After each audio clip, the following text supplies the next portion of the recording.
Good morning. My name is Germana. I am the owner and founder of Able Body Consulting and Heart Consulting in Nanaimo, BC.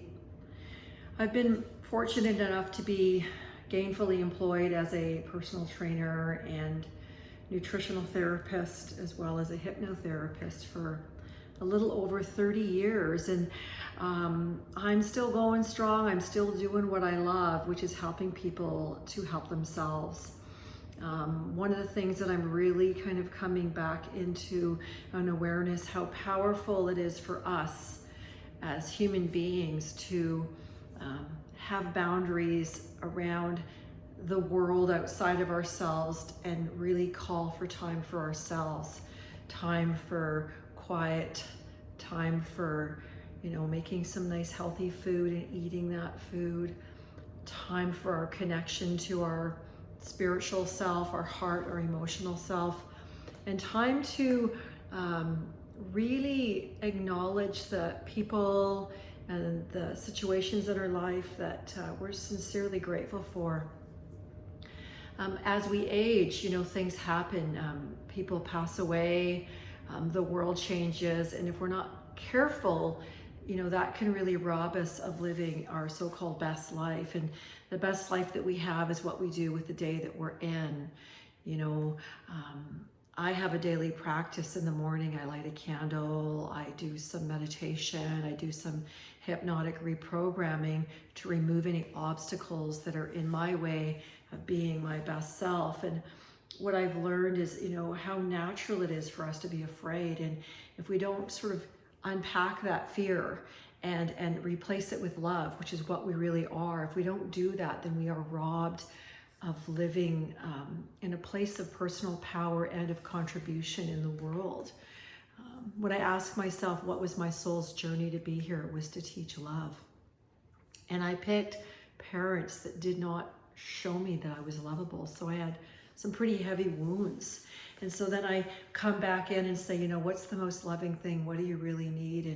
And how do I take care of me? How do I give me what my parents couldn't because they were too damaged? And as I've done that, I've given myself permission to have some joy and have some peace and have some wins.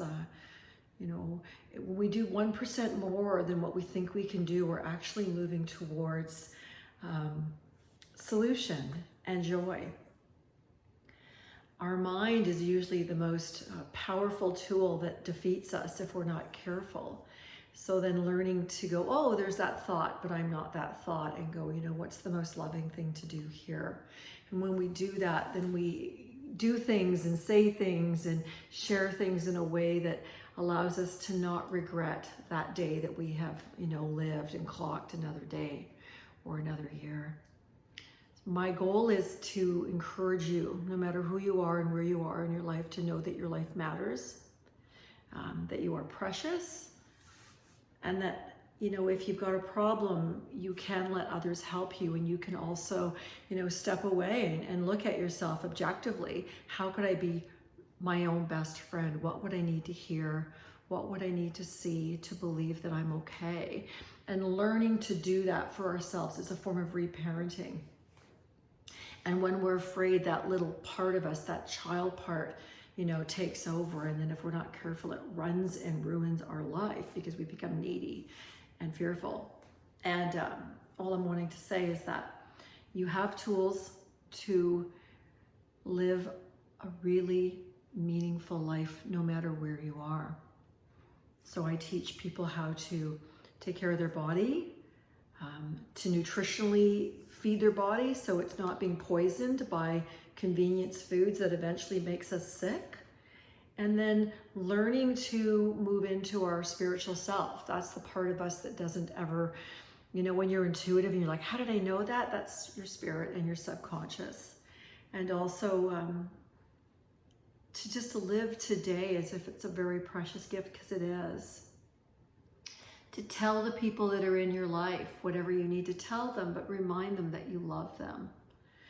We're all, you know, going through whatever we're going through, and most people are grasping at air to try to feel safe, to buy something, to complain, to put a negative post on, to vent.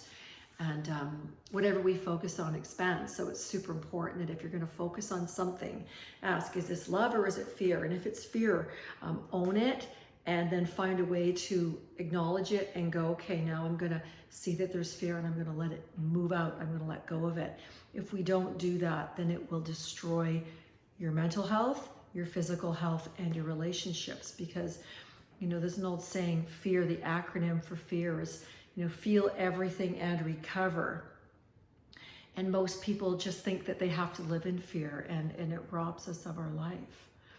So I hope that there's some nugget of health for you to be the captain of your ship, your body, and regardless of what's going on outside of your body, that you can claim space, have a symbol that represents success inside of you, bring it inside of you, and then see yourself